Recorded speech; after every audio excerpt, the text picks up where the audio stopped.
Good afternoon, West Ham fans. It's Monday, it's 6 o'clock, so it's time for the world famous Academy Show.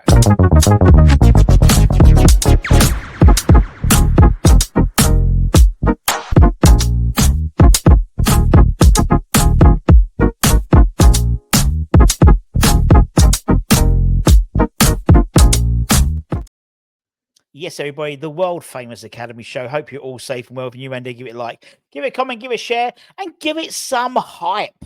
Let's hype the Academy because we're the only channel out there who do a show just on the Academy. It's such an important part of West Ham. So anyone new to the channel, this is what we do every week, usually Monday, 6 o'clock, unless we've got a game on a Monday and we change it. That's the only time we change it. But the idea is we go through, we talk about the contract news, any news that's affected West Ham in terms of the academy in the last sort of week or so. We talk about players who are currently out on international, not international, on loan duty from the academy. We cover those in terms of the first team in Hammer's headlines earlier today. So go and check that out if you really want to. And then we talk about any games that the under-21s or 18s have played in the last week or so. There's lots to get through, a lot to get through. And also what we're doing as well is, some people have asked us to do a bit more sort of player profiles about some of the players. So we've picked out a couple of players and we're going to be benchmarking them against their equivalents in the first team. That makes sense. Thanks to our analyst, Benny Boy. So let's start. Let's talk about contract news. And there's a lot of contract news going on at West Ham at the moment. And West Ham are tying 3 players, it seems, down to long-term deals. The club officially announced last week that they signed 𝗨𝟮🟭 on a new contract for the summer until 2028 with an option to extend it for a 3rd year. He won the Dylan Tombilius Award in 23-24. Been a regular feature in the under-21s ever since, playing more minutes than any of his peers since the start of last season. He's stepped back into down to the 18s last season for the Premier League Cup games, where they won the Premier League Cup for the first ever time in their history, playing every minute of the knockout stages as our young Hammers became only the 5th team to lift the trophy. He was also named on the bench actually for the game against Arsenal, I think, at London Stadium in November 2024 as well. So Ezra's a player who, well, until he signed professional, until he signed pro deals, the likes of Bayern Munich and people like that were sniffing around for him. So to have him secured for another 4 seasons, really, in terms of that 1-year option, is absolutely fantastic. He is a very good player, and we're going to be talking about him a little bit later on in terms of benchmarking him against the current crop of West Ham centre-halves. Also, we're led to be believed that the club will set to announce the long-term contract signing of my boy, 𝗨𝟮🟭 𝘀 another multi-year contract with the club. 18-year-old is very highly rated within the academy and within myself. He is, as I said, 18, and he is the under-21 captain, and has represented England at under-18 level as well. And under-19, I think, yeah. I don't know if he's been called up yet. Now, according to my rough estimation, the last player that young to captain the under-21s was, I don't know if you heard of him, his name was 𝗨𝟮🟭 𝘀 who apparently we sold for £100 million plus, and is an England international and probably the England captain as well eventually. So, yeah, my boy 𝗨𝟮🟭 is my boy. And if any, and there's a nice sort of the whole story of obviously By Bubbles was that bloke who looked like the guy from the Pears soap advert, and it just looks like that guy as well. So yeah. Absolutely buzzing for getting both of them on long-term deals. We assume, it hasn't been officially announced yet, but we assume it's a similar level in terms of games, in terms of seasons with a year option. Also, it's been suggested by my sources that Josh Landers will be signing an extension to his current deal. Obviously, we signed him from Hibernian on a free transfer last season. Last season.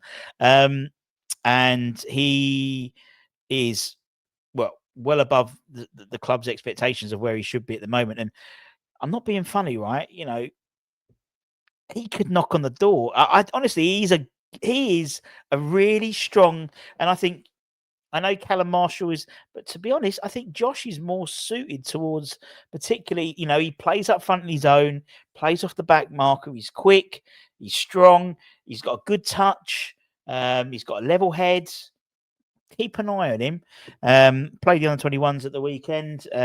Plays consistently for the under 21s, and we had a good run out on Friday, and a couple of people returning back from injury. Let's talk about players who are currently out on loan.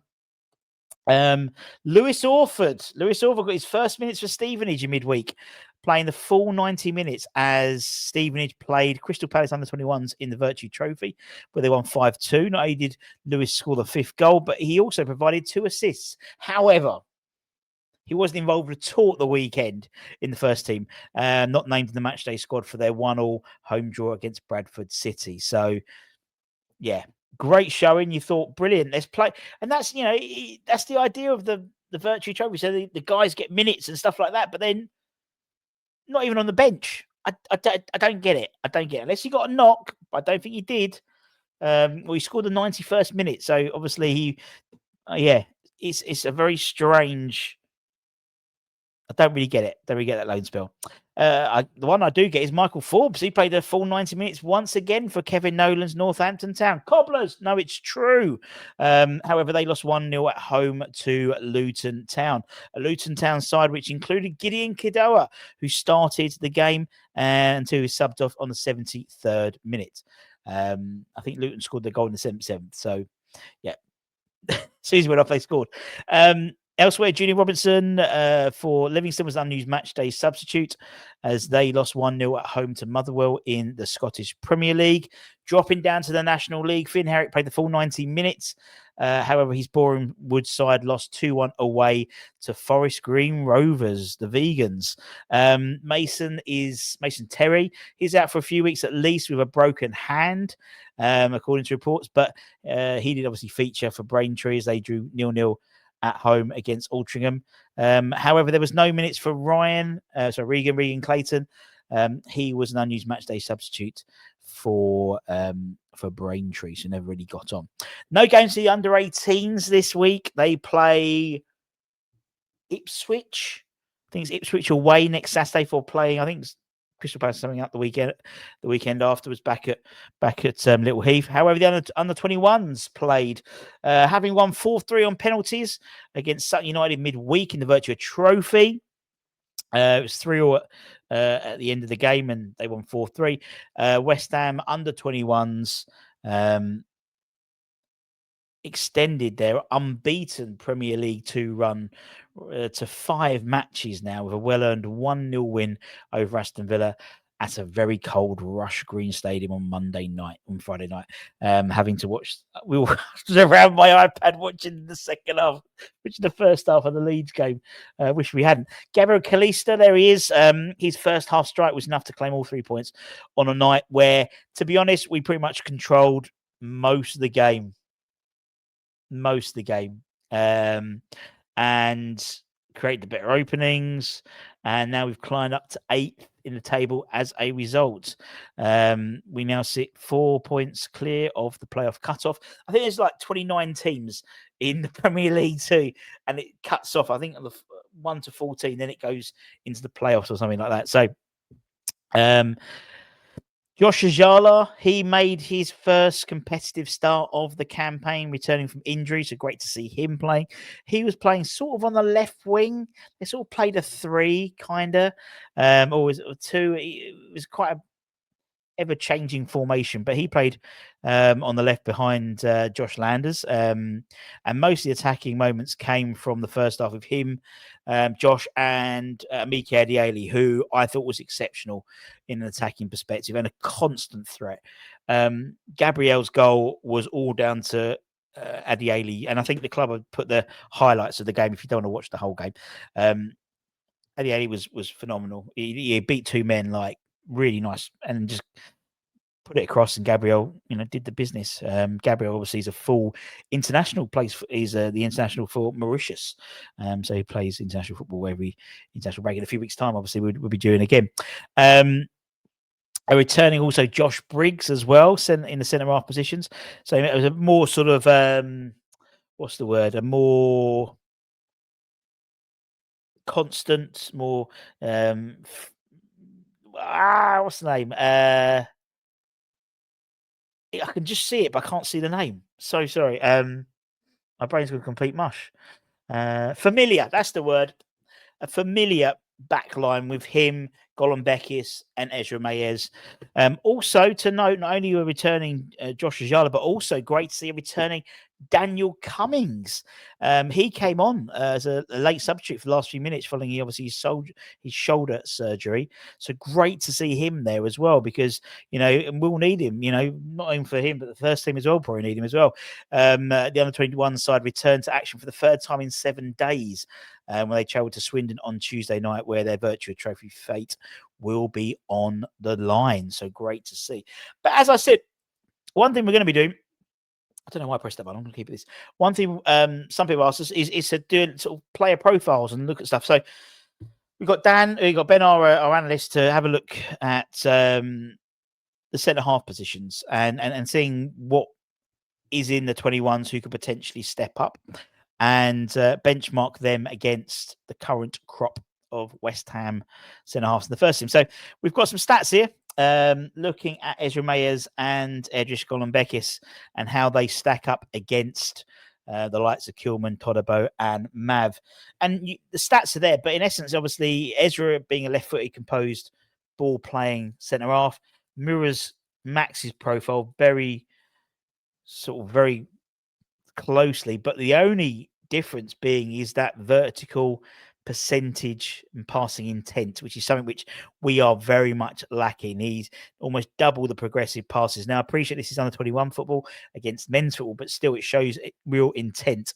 And by playing Ezra, that he's naturally wants to build from the deep. Training alongside the likes of Todibo could accelerate his progression, especially in reading the game and distributing under pressure. But they do play. The likes of Tom Worcester, the goalkeeper, likes to play with his feet as well. So obviously we'll be delivering the ball to the likes of Ezra and also to Erdős at the far right there.